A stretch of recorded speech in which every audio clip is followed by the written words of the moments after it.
السلام علیکم ورحمۃ اللہ وبرکاتہ۔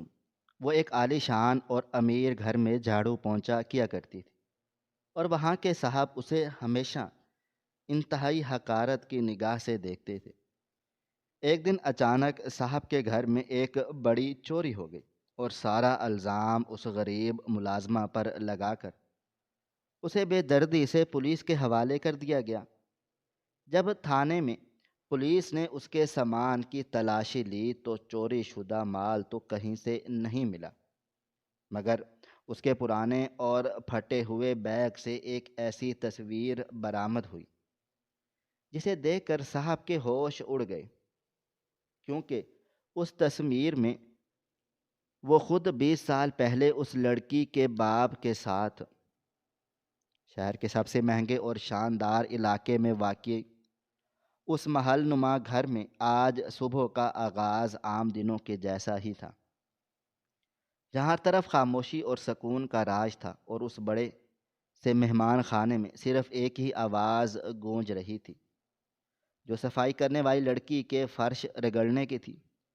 اس لڑکی کا نام زینب تھا، اور وہ پچھلے کئی مہینوں سے اس گھر میں اپنی روزی روٹی کمانے کے لیے صبح سویرے آ جاتی تھی۔ اس گھر کی دیواریں اونچی تھی، اور اس پر سونے کے پانی سے نقش و نگار بنے ہوئے تھے، جنہیں دیکھ کر ہی انسان کی آنکھیں چندھیا جاتی۔ فرش پر بچھے ہوئے دبیز قالین اتنے نرم تھے کہ ان پر چلتے ہوئے قدموں کی آہٹ تک سنائی نہیں دیتی تھی، مگر زینب کے لیے یہ سب محض ایک سراب تھا۔ وہ اس چمک دمک سے کوسوں دور اپنی تاریک دنیا میں کھوئی رہتی تھی۔ اس کے ہاتھوں میں چھالے پڑ چکے تھے، اور سردی کی وجہ سے اس کی انگلیاں سوج گئی تھیں، مگر وہ رکنے کا نام نہیں لے رہی تھی۔ اسے معلوم تھا اگر اس نے ایک پل کے لیے بھی آرام کرنے کی کوشش کی تو نگران اسے برا بھلا کہہ کر کام سے نکال دے گا، اور آج رات اس کے چھوٹے بہن بھائیوں کو بھوکا سونا پڑے گا۔ اس کا باپ ایک ایماندار انسان تھا، جس نے ساری زندگی محنت مزدوری کی اور کبھی حرام کا ایک نوالا اپنے بچوں کو نہیں کھلایا۔ جب وہ بستر مرگ پر تھا تو اس کی آنکھوں میں بے بسی کے آنسو تھے، اور وہ اپنی بیٹی کا ہاتھ پکڑ کر بار بار روتا تھا کہ اس کے چلے جانے کے بعد اس کا کیا بنے گا، مگر پھر وہ سکندر صاحب کا نام لے کر اسے تسلی دیتا کہ وہ ایک خدا ترس اور عظیم انسان ہیں، اور غریبوں کا بہت خیال رکھتے ہیں۔ زینب کو وہ دن آج بھی یاد تھا جب اس نے پہلی بار اس گھر کی دہلیز پر قدم رکھا تھا۔ اس کا دل خوف سے دھڑک رہا تھا، مگر اس نے اپنے باپ کی باتوں پر یقین کر کے اس نوکری کو اپنی خوش قسمتی سمجھا۔ دوسری طرف اس محل کا مالک سکندر صاحب جب بھی اپنے کمرے سے نکل کر نیچے آتا تھا تو اس کے چہرے پر ہمیشہ ایک عجیب سا گھمنڈ اور غرور طاری ہوتا تھا۔ وہ ایک ایسا شخص تھا جس کے دل میں رحم نام کی کوئی چیز نہیں تھی۔ اس نے اپنی ساری دولت غریبوں کا خون چوس کر اور دھوکے بازی سے کمائی تھی، مگر دنیا کی نظروں میں وہ ایک معزز اور عزت دار شخص تھا۔ وہ جب بھی زینب کو فرش پر بیٹھ کر صفائی کرتے ہوئے دیکھتا تو اس کی آنکھوں میں ایک عجیب سی نفرت اور حقارت جھلکتی تھی، جیسے وہ کسی انسان کو نہیں بلکہ کسی حقیر شے کو دیکھ رہا ہو۔ وہ اکثر اپنے ملنے والوں کے سامنے بھی غریبوں کا مذاق اڑاتا تھا اور کہتا تھا کہ یہ لوگ پیدا ہی ہماری جوتیاں سیدھی کرنے کے لیے ہوتے ہیں۔ آج بھی جب وہ اپنے قیمتی لباس میں ملبوس سیڑھیوں سے نیچے اتر رہا تھا تو اس نے زینب کو دیکھتے ہی اپنے ناک بھوں چڑھا لی، اور اسے گندے کپڑوں والی کہہ کر تحقیر آمیز لہجے میں دھتکارا۔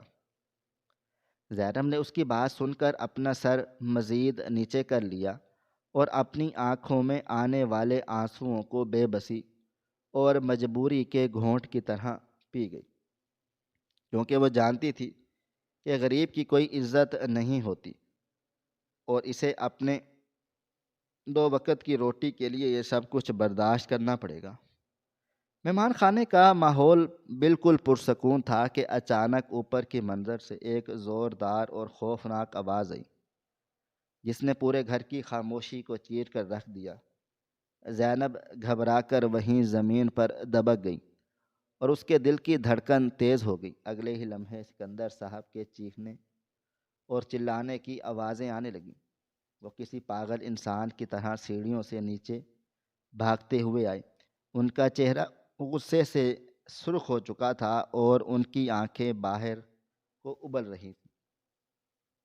انہوں نے آتے ہی تمام ملازمین کو اکٹھا کیا اور زور زور سے چیخ چیخ کر بتانے لگے کہ کسی نے ان کے کمرے میں رکھی ہوئی خاص اور مضبوط الماری کو توڑ دیا ہے اور اس میں موجود زمینوں کے تمام ضروری کاغذات اور لاکھوں کی نقدی غائب ہیں۔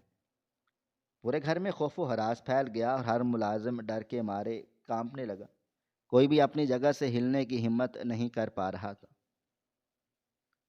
کیونکہ سب لوگ جانتے تھے کہ سکندر صاحب کا غصہ کتنا بھیانک اور ہے، وہ کسی کو بھی تباہ و برباد کر سکتے ہیں۔ سکندر صاحب کی آنکھوں میں خون اتر آیا تھا اور وہ بار بار غصے سے ادھر ادھر دیکھ رہے تھے کہ اچانک ان کی نظر وہیں زمین پر سہم کر بیٹھی ہوئی زینب پر پڑی، جو ڈر کے مارے اپنے دوپٹے کا کونا چبا رہی تھی۔ ان کے چہرے پر ایک عجیب سی شیطانی مسکراہٹ اور غصے ایک ساتھ ابھر آیا۔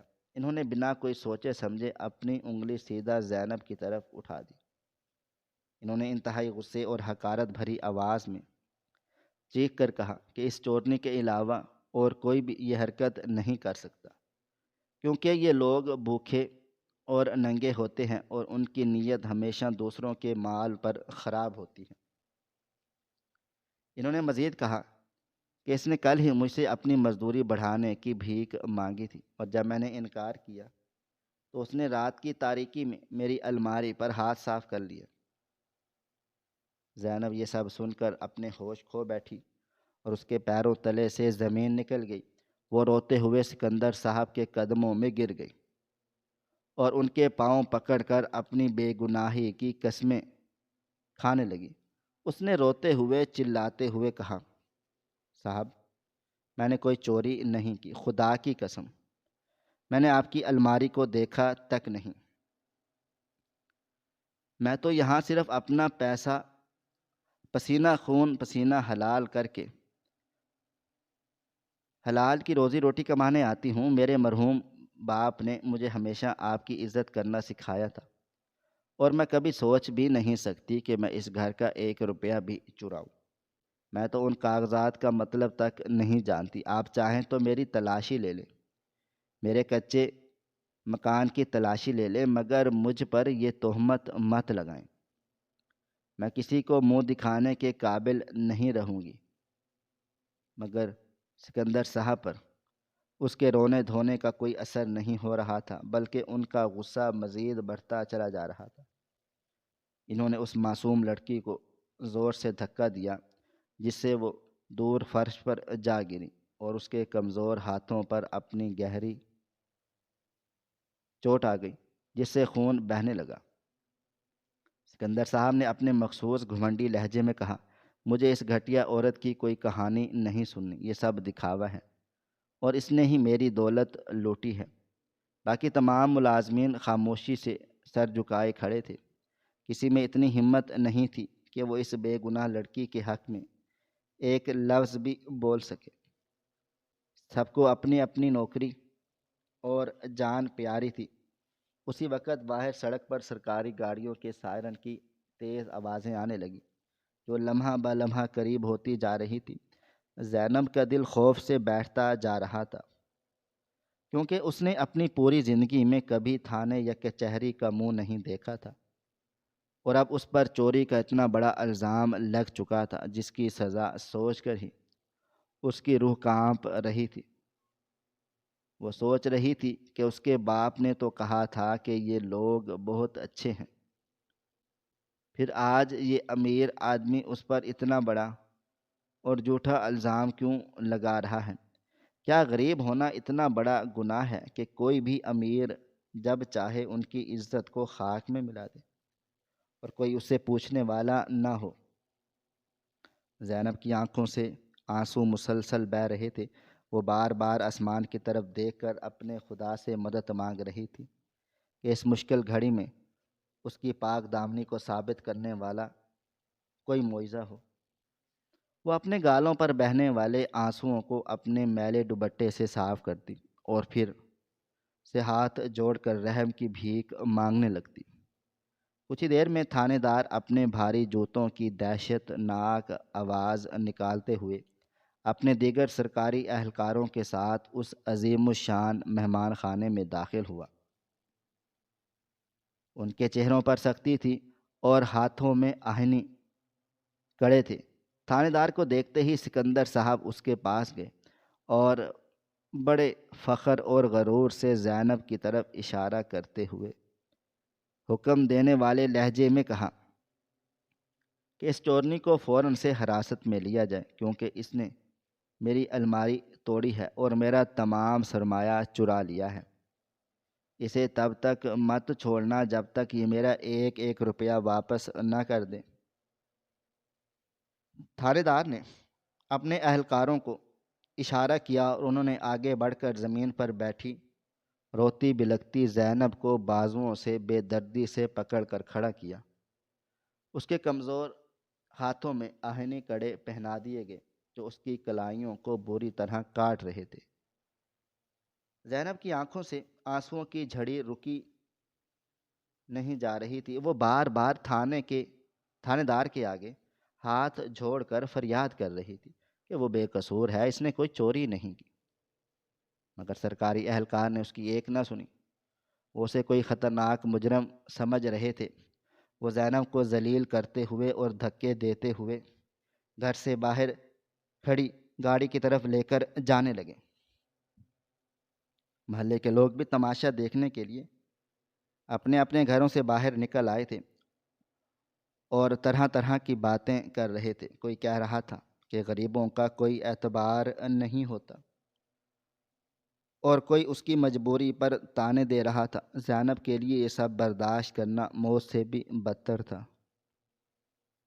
جبکہ سکندر صاحب وہیں مہمان خانے کے بیچوں بیچ کھڑے اپنی اس چھوٹی سی فتح پر مغرور ہو کر مسکرا رہے تھے اور اپنے آپ کو اس دنیا کا سب سے طاقتور انسان سمجھ رہے تھے۔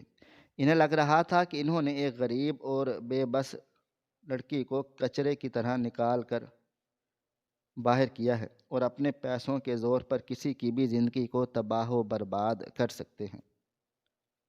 ان کی آنکھوں میں فتح کا غرور اور ایک غریب کے آنسوؤں پر خوشی ناچ رہی تھی۔ زینب بار بار مڑ مڑ کر اس گھر کو دیکھ رہی تھی جہاں اس نے اتنی محنت کی تھی، اور اس کی آنکھوں میں اپنے محروم باپ کی یاد اور غم تھا جس نے اسے اس امیر شخص کی تعریفیں سنائی تھیں۔ وہاں موجود ہر شخص یہی سمجھ رہا تھا کہ اب اس غریب لڑکی کی زندگی ختم ہو چکی ہے اور وہ ساری عمر چوری کے الزام میں قید خانے کی سلاخوں کے پیچھے سڑے گی۔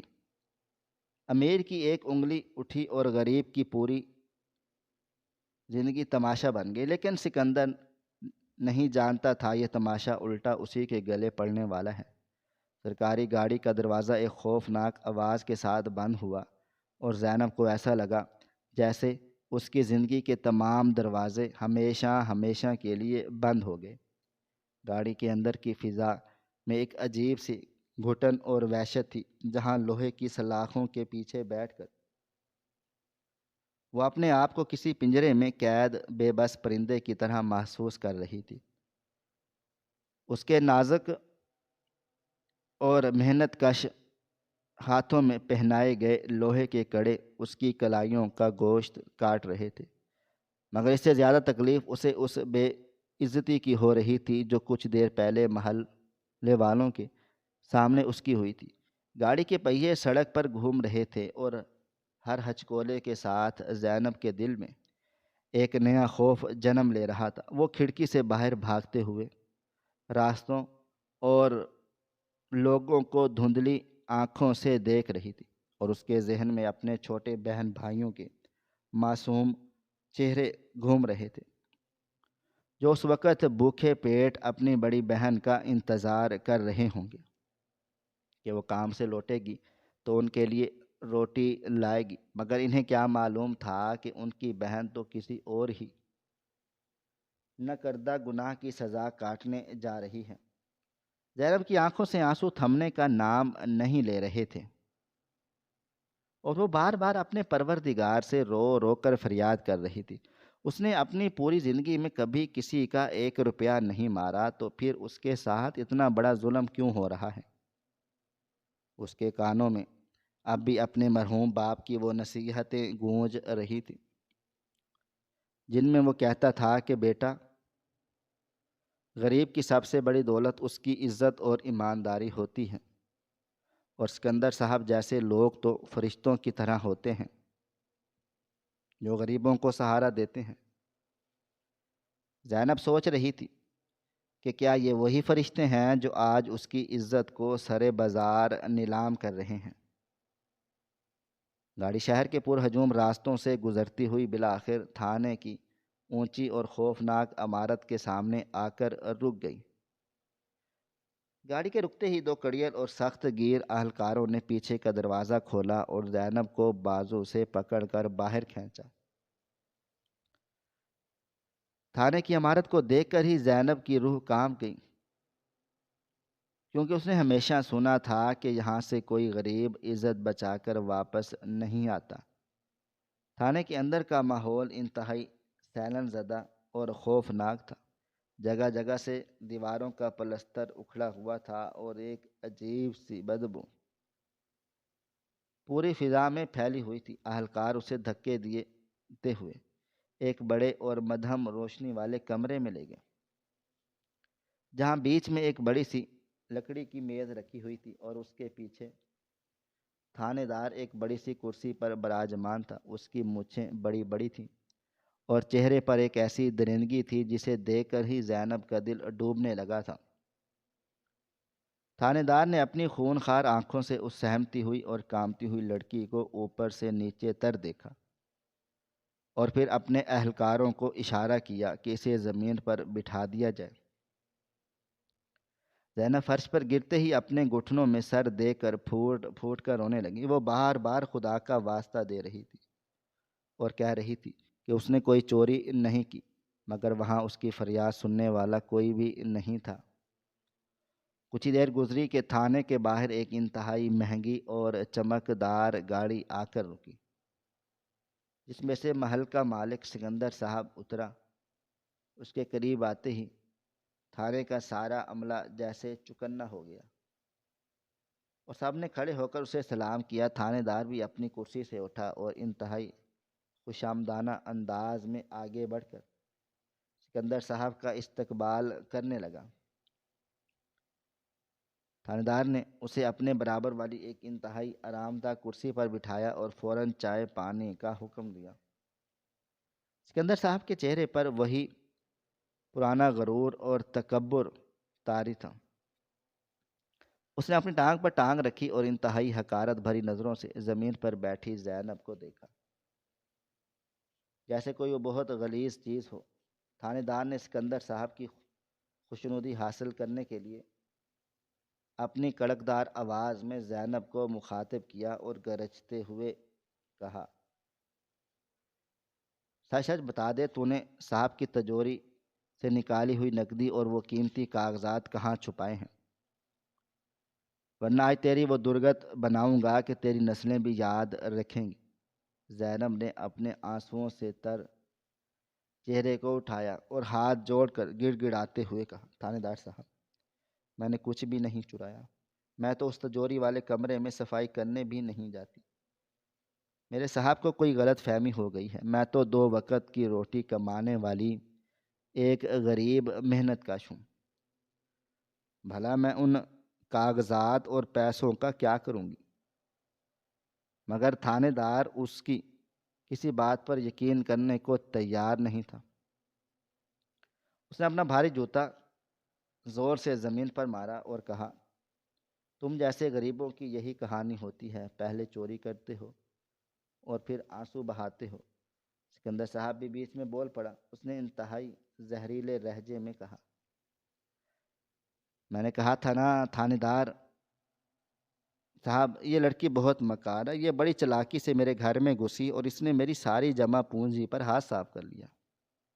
مجھے میرا مال ہر قیمت پر واپس چاہیے۔ تھانے دار نے اپنے محکمے کی ایک خاتون پولیس اہلکار کو آواز دی اور اسے حکم دیا، اس لڑکی کی مکمل تلاشی لی جائے اور اس کا وہ پرانا بیگ بھی لایا جائے جو یہ اپنے ساتھ گھر سے لائی تھی۔ خاتون اہلکار نے زینب کو بازو سے پکڑا اور سختی سے کھڑا کیا۔ زینب درد اور خوف سے کراہ رہی تھی۔ کچھ ہی دیر میں ایک اور اہلکار وہ پرانا میلا اور پھٹا ہوا کپڑے کا بیگ لے کر آیا جو زینب ہمیشہ اپنے کندھوں پر لٹکائے رکھتی تھی۔ یہ بیگ اس کے مرحوم باپ کی نشانی تھا جسے وہ کبھی خود سے جدا نہیں کرتی تھی۔ تھانے دار نے وہ بیگ چھین کر میز پر الٹ دیا تاکہ اس میں سے چوری کیا ہوا مال برآمد ہو سکے۔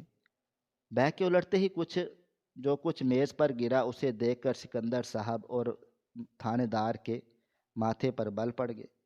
اس بیگ میں ہزاروں کی نقدی یا کوئی قیمتی کاغذات نہیں تھے، بلکہ اس میں غربت اور افلاس کی وہ تصویر تھی جو کسی بھی پتھر دل انسان کو پگھلا سکتی ہے۔ میز پر ایک پرانا ٹوٹا ہوا لکڑی کا کنگھا، کچھ سوکھی ہوئی روٹی کے ٹکڑے جو زینب دوپہر کے وقت بھوک مٹانے کے لیے ساتھ لاتی تھی، مٹی کے چند سکے اور ایک پرانی پانی کی بوتل گری۔ تھانے دار نے غصے سے ان چیزوں کو ہاتھ سے ادھر ادھر کیا، مگر وہاں کوئی چیز ایسی نہیں تھی جو چوری کی نشاندہی کر سکے۔ زینب یہ سب دیکھ کر مزید رونے لگی اور کہنے لگی کہ دیکھ لیں صاحب، میرے پاس تو صرف یہی میری کل کائنات ہے۔ میرے پاس تو اپنے بچوں کو کھانا کھلانے کے لیے بھی تازہ روٹی تک نہیں، میں کیسے اتنی بڑی چوری کر سکتی ہوں؟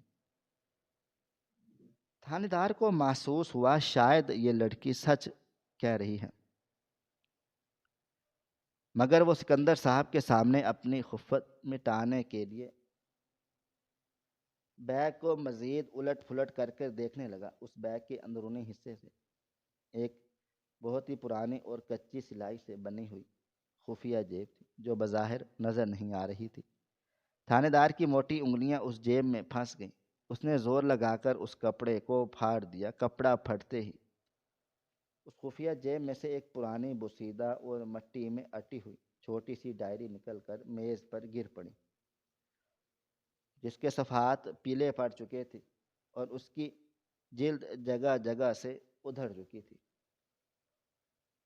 اس ڈائری کو گرتے دیکھ زینب کے چہرے کا رنگ اچانک سفید پڑ گیا اور اس کی آنکھوں میں خوف کے ساتھ ساتھ ایک عجیب سی تڑپ ابھر آئی۔ وہ بے اختیار آگے بڑھی اور اس نے میز پر ہاتھ مار کر اس ڈائری کو اٹھانے کی کوشش کی، مگر خاتون اہلکار نے اسے پیچھے کی طرف دھکیل دیا۔ زینب روتے ہوئے اور ہاتھ جوڑتے ہوئے چیخنے چلانے لگی، خدا کے لیے میری یہ ڈائری مجھے واپس کر دو، یہ میرے مرتے ہوئے باپ کی آخری نشانی ہے۔ اس میں کوئی چوری کا مال نہیں ہے۔ میرے باپ نے مجھے قسم دی تھی میں اسے ہمیشہ اپنے سینے سے لگا کر رکھوں اور اس کا آخری صفحہ صرف اسی وقت کھولوں جب میری زندگی میں چاروں طرف اندھیرا چھا جائے اور کوئی بھی راستہ باقی نہ بچے۔ یہ سن کر تھانے دار کے ماتھے پر تجسس کے سائے گہرے ہو گئے۔ اس نے وہ ڈائری اپنے ہاتھ میں اٹھا لی اور اسے گھما پھرا کر دیکھنے لگا۔ سکندر صاحب جو اب تک آرام سے کرسی پر بیٹھا یہ سارا تماشا دیکھ رہا تھا، اس کے چہرے پر بھی اکتاہٹ کے آثار نمایاں ہونے لگے۔ اس نے چڑچڑے پن سے کہا، تھانے دار صاحب، یہ لڑکی صرف وقت برباد کر رہی ہے اور ہم سب کو بیوقوف بنا رہی ہے۔ اس فضول سی ڈائری میں کیا رکھا ہوگا؟ آپ اس کی یہ بکواس بند کروائیں اور اسے سیدھا حوالات میں ڈال کر تشدد کا نشانہ بنائیں تاکہ یہ سچ اگل دے کہ اس نے میرے پیسے کہاں چھپائے ہیں۔ مگر تھانے دار کے ذہن میں شک کا بیج بویا جا چکا تھا اور وہ سوچ رہا تھا کہ آخر اس بوسیدہ ڈائری میں ایسا کیا راز چھپا ہے جسے یہ لڑکی اتنی شدت سے بچانے کی کوشش کر رہی ہے، اور اس کے باپ نے اسے آخری صفحہ کھولنے کی شرط کیوں رکھی تھی۔ تھانے دار نے سکندر صاحب کی بات کو نظر انداز کرتے ہوئے ڈائری کے گرد بندھا ہوا پرانا دھاگا کھولنا شروع کر دیا۔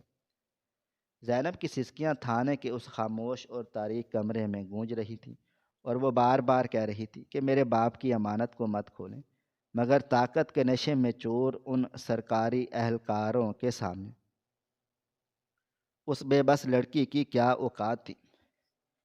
تھانے دار کی انگلیاں آہستہ آہستہ ڈائری کے پیلے اور خستہ حال اوراق کو پلٹنے لگیں۔ کمرے میں ایک عجیب سی خاموشی چھا گئی، صرف اوراق کے پلٹنے کی ہلکی ہلکی آواز آ رہی تھی۔ سکندر صاحب کی نظریں بھی اسی ڈائری پر جمی ہوئی تھیں، اور اسے معلوم نہیں تھا کہ کیوں اس کے دل کی دھڑکن اچانک تیز ہونے لگ گئی تھی، جیسے ماضی کا کوئی بھولا ہوا سایہ اس طرف بڑھ رہا ہو۔ اس نے اپنی کرسی کا پہلو بدلا اور بے چینی سے اپنے ماتھے پر آنے والے پسینے کو صاف کیا۔ وہ سمجھ نہیں پا رہا تھا کہ وہ ایک معمولی سی صفائی کرنے والی لڑکی کے باپ کی پرانی ڈائری سے اسے کیوں اتنی گھبراہٹ ہو رہی ہے۔ تھانے دار صفحات پلٹتا جا رہا تھا، جن پر کچھ پرانے حساب کتاب اور ٹیڑھی میڑھی لکھائی میں کچھ تحریریں درج تھیں، مگر وہ ان سب کو نظر انداز کرتا ہوا سیدھا آخری صفحے کی طرف بڑھ رہا تھا۔ زینب کی سانسیں سینے میں اٹک گئی تھیں، اور وہ آنکھیں بند کیے دعا کر رہی تھی۔ سکندر صاحب کی بے صبری بڑھ رہی تھی، جیسے اسے کسی انجانے خطرے کا احساس ہو رہا ہو۔ تھانے دار کی انگلیاں اس بوسیدہ ڈائری کے آخری اور پیلے پڑ چکے ورق پر جم گئی تھیں، اور پورے کمرے میں ایک ایسی پر اسرار اور بھاری خاموشی چھا گئی تھی، جس میں صرف دیوار پر لگی پرانی گھڑی کی ٹک ٹک اور فرش پر بیٹھی زینب کی سسکیوں کی آواز سنائی دے رہی تھی۔ یہ خاموشی اتنی گہری اور خوفناک تھی کہ اگر اس وقت زمین پر ایک سوئی بھی گرتی تو اس کی آواز بھی کسی بڑے طوفان کے جیسے محسوس ہوتی۔ تھانے دار کے چہرے کی لکیریں لمحہ بہ لمحہ بدل رہی تھی، اس کی سانسیں بے ترتیب ہو چکی تھیں۔ سکندر، جو کچھ دیر پہلے تک طاقت اور تکبر کے نشے میں چور اپنی جگہ پر فرعون بنا بیٹھا تھا، اب اس کی حالت عجیب سی ہونے لگ گئی تھی۔ اس کے ماتھے پر پسینے کے قطرے چمکنے لگے تھے، وہ بار بار اپنے گلے کو صاف کرتا اور بے چینی سے پہلو بدلتا۔ اسے سمجھ نہیں آ رہا تھا کہ ایک غریب اور حقیر سی صفائی کرنے والی لڑکی کی پرانی ڈائری نے اس کے اندر اتنا بڑا طوفان کیوں کھڑا کر دیا، اور وہ کون سا پوشیدہ راز ہے جو اس ڈائری کے خستہ اوراق میں دفن ہے۔ تھانے دار نے جب اس ڈائری کا آخری صفحہ پوری طرح پلٹا تو اس کی غصے اور حقارت سے بھری ہوئی آنکھیں اچانک حیرت اور صدمے سے پوری طرح پھیل گئی۔ اس کے ہاتھ کانپنے لگے، اور اس کے چہرے کا رنگ ایسے اڑ گیا جیسے اس نے کوئی بہت ہی بھیانک اور خوفناک چیز دیکھ لی ہو۔ اس صفحے پر کوئی تحریر یا وصیت نہیں لکھی تھی، بلکہ اس پر ایک بہت ہی پرانی اور زرد پڑ چکی تصویر انتہائی مضبوطی سے چپکائی گئی تھی، جس کے کونے وقت کی گرد سے مٹ چکے تھے، لیکن اس میں قید منظر آج بھی چیخ چیخ کر ایک بھیانک سچ اگل رہا تھا۔ تھانے دار نے اپنی نظریں اس تصویر پر گاڑ دیں، اور اس کا منہ کھلے کا کھلا رہ گیا۔ زینب، جو ڈر اور صدمے سے نڈھال ہو چکی تھی، وہ بھی آنسوؤں سے بھری آنکھوں سے تھانے دار کے چہرے کو تک رہی تھی، اور دل ہی دل میں اپنے پروردگار سے رحم کی بھیک مانگ رہی تھی کہ یا اللہ، میرے باپ کی اس آخری نشانی کی لاج رکھ لینا، اور مجھے اس جھوٹے الزام اور ذلت سے بچا لینا۔ سکندر سے اب مزید صبر نہیں ہو رہا تھا۔ اس کے اندر کا خوف اب ایک وحشت ناک شکل اختیار کر چکا تھا۔ وہ ایک جھٹکے سے اپنی کرسی سے اٹھا اور تیزی سے چلتا ہوا تھانے دار کی میز کے پاس پہنچ گیا تھا۔ اس نے انتہائی غصے اور جھنجھلاہٹ بھری آواز میں تھانے دار سے کہا کہ تم اس کچرے کو دیکھ کر اپنا اور میرا وقت کیوں برباد کر رہے ہو؟ مجھے بتاؤ کہ اس میں کیا ہے، اور اس لڑکی کو قید خانے میں ڈال کر اس پر سختی کرو تاکہ یہ میری دھن دولت کا پتہ بتائے۔ مگر تھانے دار نے اس بات کا کوئی جواب نہیں دیا اور بس خاموشی سے اپنی نظریں اٹھا کر ایک بار سکندر کے چہرے کو دیکھنے لگا اور پھر واپس اسی تصویر کی طرف دیکھنے لگا۔ تھانے دار کی اس خاموشی او- اور اس کی نظروں میں چھپے ہوئے ایک عجیب سے تاثر نے سکندر کے اندر کی گھنٹیاں خطرے کی گھنٹیاں بجا ڈالیں۔ سکندر نے آگے بڑھ کر تھانے دار کے ہاتھ سے وہ ڈائری چھیننے کی کوشش کی، مگر تھانے دار نے ڈائری کو پیچھے ہٹا لیا اور اس پر چپکی ہوئی پرانی تصویر کو بالکل سکندر کی آنکھوں کے سامنے کر دیا۔ سکندر کی نظر جیسے ہی اس تصویر پر پڑی، اس کے جسم کا سارا خون جیسے ایک لمحے میں نچڑ گیا ہو۔ اس کی ٹانگیں کپانے لگیں اور اسے ایسا لگا جیسے زمین پھٹ گئی ہو اور وہ اس کے اندر دھنستا جا رہا ہو۔ وہ تصویر کوئی عام تصویر نہیں تھی، بلکہ وہ ایک ایسا بھیانک راز تھا جسے سکندر پچھلے 20 سالوں سے اپنے سینے میں دفن کیے ہوئے تھا، اور جس کی بنیاد پر اس نے یہ ساری دولت اور جھوٹی عزت کمائی تھی۔ اس پرانی اور دھندلی تصویر میں دو جوان لڑکے کھڑے ہوئے تھے، جن کے چہروں پر ایک درندہ صفت اور خونخوار مسکراہٹ تھی۔ ان دونوں کے ہاتھوں میں خطرناک اور بھاری ہتھیار تھے، جن کی نالیوں سے نکلنے والا موت کا دھواں اس تصویر میں بھی محسوس ہو رہا تھا، اور ان کے قدموں میں دو بے گناہ محافظوں کے خون میں لت پت لاشیں پڑی ہوئی تھیں، جس کا خون آج بھی سکندر کے ہاتھوں پر تازہ تھا، جبکہ ان کے پیچھے پیسوں سے بھری ہوئی کئی بوریاں رکھی ہوئی تھیں۔ دو لڑکوں میں سے ایک زینب کا مرحوم باپ تھا، جو اس وقت جوان تھا، اور دوسرا لڑکا کوئی اور نہیں بلکہ خود سکندر تھا، جو آج اسی شہر کا سب سے بڑا اور معزز امیر آدمی بنا بیٹھا تھا۔ یہ تصویر اس دن کی تھی جب ان دونوں نے مل کر اس ملک کا سب سے بڑا اور خون ریز ڈاکہ ڈالا تھا، اور بے گناہوں انسانوں کا خون بہا کر لاکھوں کی دولت لوٹی تھی۔ زینب کا باپ، جو اس وقت جوانی کے جوش اور غربت کی مجبوری میں اس اندھے کنویں میں کود پڑا تھا، اس نے جب سرکاری اہلکاروں کو اپنے پیچھے آتے دیکھا تو اس نے اپنے دوست سکندر کو بچانے کے لیے سارا الزام اپنے سر لے لیا اور خود گرفتاری دے دی، جبکہ سکندر وہ ساری لوٹی ہوئی دولت لے کر وہاں سے فرار ہو گیا۔ سکندر نے زینب کے باپ سے وعدہ کیا تھا کہ وہ اس کے قید خانے جانے کے بعد اس کی بیوی اور بچی کا خیال رکھے گا اور ان کی تمام ضروریات پوری کرے گا، مگر جب وہ دولت کے نشے میں اندھا ہو گیا تو اس نے اپنا نام اور پتہ تبدیل کر لیا اور ایک بہت بڑا اور معزز تاجر بن کر اس محل نما گھر میں رہنے لگا،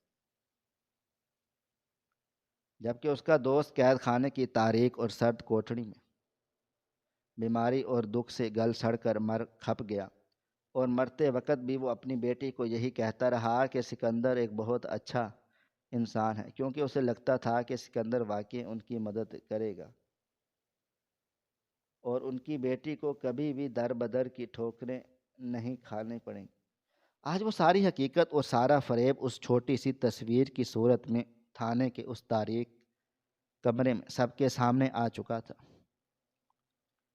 تھانے دار نے ڈائری کو میز پر پٹخا اور ایک گہری سانس لیتے ہوئے انتہائی طنزیہ اور سخت لہجے میں سکندر سے کہا، تو صاحب یہ ہے آپ کی اصلیت، اور یہ ہے آپ کی وہ دھن دولت اور عزت جس پر آپ اتنا غرور کرتے ہیں۔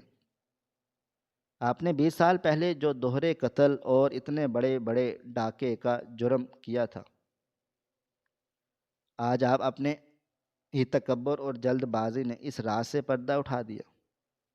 تھانے دار کے یہ الفاظ سنتے ہی زینب جو زمین پر بیٹھی تھی اس کے ذہن میں جیسے دھماکہ ہوا۔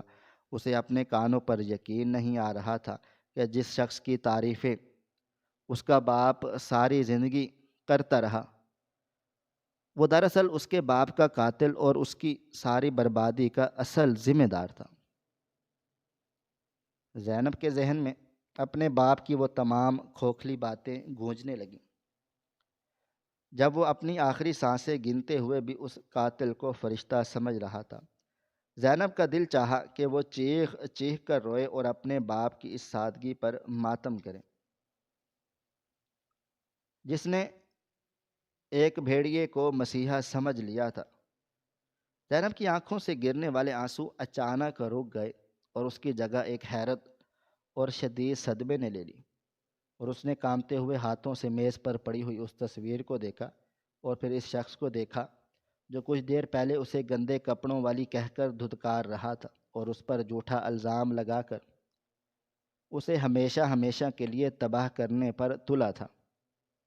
سکندر کی حالت اس وقت کسی جڑ سے کٹے ہوئے درخت کے جیسی تھی، اور وہ وہیں زمین پر اپنے گھٹنوں کے بل گر پڑا۔ اس کا سارا غرور، تکبر اور جھوٹی عزت ایک ہی پل میں خاک میں مل چکی تھی۔ وہ اپنے ہاتھوں سے اپنا چہرہ چھپا کر پھوٹ پھوٹ کر رونے لگا، مگر اب اس کے مگر مچھ کے آنسو اس کے کسی کام نہیں آ سکتے تھے۔ قدرت نے اپنا اٹل فیصلہ سنا دیا۔ جس غریب لڑکی کو وہ حقیر سمجھ کر اپنے جوتوں تلے کچلنا چاہتا تھا، اسی لڑکی کے پرانے اور پھٹے ہوئے بیگ نے اسے کی جھوٹی بادشاہت کے تخت سے اٹھا کر سیدھا تختہ دار تک پہنچا دیا۔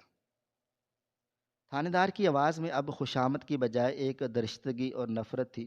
اس نے اپنے اہلکاروں کو اونچی آواز میں حکم دیا کہ اس قاتل اور لٹیرے کے ہاتھوں میں وہی آہنے کڑے پہنا دو جو اس بے گناہ لڑکی کو پہنائے تھے، اور اسے ایک تاریک تارین کوٹری میں بند کر دو جہاں سے کبھی سورج کی روشنی بھی نہ گزر سکے۔ اہلکاروں نے فوراً آگے بڑھ کر زینب کے زخمی اور سوجے ہوئے ہاتھوں سے وہ کڑے کھولے اور سکندر کے نرم و نازک ہاتھوں میں پہنا دیے۔ لوہے کے ان سلاخوں کا سرد لمس جب سکندر کی کلائیوں سے ٹکرایا تو اس کی ساری فرونیت برف کی طرح پگھل گئی۔ زینب جب آزادی کی سانس لیتے ہوئے کھڑی ہوئی تو اسے ایسے لگا جیسے اس کے کندھوں سے کوئی بہت بڑا اور بھاری بوجھ اتر گیا ہو۔ اس نے نم آنکھوں سے آسمان کی طرف دیکھا اور سجدے میں گر کر اپنے رب کا شکر ادا کیا جس نے نہ صرف اسے اس جھوٹے الزام اور رسوائی سے بری کیا بلکہ اس کے معصوم باپ کے ساتھ ہونے والے ظلم کا حساب بھی برابر کر دیا۔ زینب نے آگے بڑھ کر اس ڈائری کو اٹھایا اور اسے اپنے سینے سے لگا لیا۔ وہ جانتی تھی کہ اب اسے کبھی اس ظالم کے گھر جھاڑو نہیں لگانا پڑے گا، اور اب اس کی زندگی ایک نیا رخ اختیار کرے گی، کیونکہ سچ اور حق کی ہمیشہ جیت ہوتی ہے اور باطل کو ایک نہ ایک دن مٹنا ہی ہوتا ہے۔ ناظرین، اس کہانی میں ہمارے لیے ایک بہت بڑا اور سبق آموز پیغام چھپا ہوا ہے کہ انسان چاہے کتنا ہی طاقتور اور امیر کیوں نہ ہو جائے، اسے کبھی بھی کسی غریب، کمزور اور بے بس پر ظلم نہیں کرنا چاہیے، کیونکہ مظلوم کی آہ اور اس کے بہنے والے آنسوؤں میں اتنی طاقت ہوتی ہے کہ وہ ساتوں آسمانوں کو چیر کر سیدھا عرش تک پہنچتی ہے۔ جب کوئی امیر اپنے تکبر میں اندھا ہو کر کسی غربت کی عزت کو سرے بازار اچھالتا ہے تو وہ یہ بھول جاتا ہے کہ اوپر والے کی لاٹھی بے آواز ہے، اور جب وہ حرکت میں آتی ہے تو بڑے بڑے فرعونوں اور نمرودوں کا نام و نشان تک مٹ جاتا ہے۔ تکبر اور غرور ایک ایسا خطرناک دمک ہے جو انسان کی روح کو اندر سے کھوکھلا کر دیتا ہے۔ سکندر نے جو دولت دھوکے اور بے گناہوں کے خون سے کمائی تھی، وہی دولت آج اس کے گلے کا پھندا بن گئی تھی۔ اس نے اپنی دولت کے تکبر میں سوچا تھا کہ وہ ایک غریب لڑکی کو چوری کے الزام میں پھنسا کر اپنی عزت بچا لے گا اور کسی کو کان و کان خبر نہیں ہوگی، مگر قدرت کو کچھ اور ہی منظور تھا۔ مکافات عمل ایک ایسی کڑوی حقیقت ہے جسے کوئی بھی انسان فرار حاصل نہیں کر سکتا۔ آپ اس دنیا میں جو بوتے ہیں وہی آپ کو کاٹنا پڑتا ہے۔ قدرت کی چکی بہت آہستہ چلتی ہے، لیکن یاد رکھیں کہ وہ پیستی بہت باریک ہے۔ اگر آپ کسی کے راستے میں کانٹے بچھائیں گے تو آپ کی اپنی راہداریوں میں کبھی پھول نہیں کھل سکتے، اور اگر آپ کسی مسکین کا حق مار کر اونچے محل کھڑے کریں گے تو وہ محل ایک دن آپ کی اپنی ہی تاریک قبر بن جائیں گے۔ زینب کا باپ بھلے ہی غریب تھا اور اس نے اپنی جوانی میں ایک سنگین غلطی کی تھی، مگر اس کی بیٹی کی ایمانداری، محنت اور اس کی سچائی نے اسے اس دنیا کی سب سے بڑی ذلت سے بچا لیا۔ اور دوسری طرف سکندر، جو ساری زندگی جھوٹ اور فریب کے کمزور سہاروں پر جیتا رہا، آج پوری دنیا کے سامنے ذلیل و خوار ہو کر قید خانے کی تاریک سلاخوں کے پیچھے پہنچ گیا تھا۔ اس لیے ہمیں ہمیشہ یہ بات یاد رکھنی چاہیے، سچائی اور ایمانداری کی راہ چاہے کتنی ہی کھٹن اور مشکل کیوں نہ ہو، اس پر چلنے والوں کا انجام ہمیشہ سکون اور دائمی کامیابی کی صورت میں نکلتا ہے، جبکہ جھوٹ اور ظلم کی عمارت چاہے کتنی ہی اونچی اور خوبصورت کیوں نہ دکھائی دے، وہ اندر سے کھوکھلی ہوتی ہے اور حق کی ایک ہی ٹھوکر سے زمین بوس ہو کر رہ جاتی ہے۔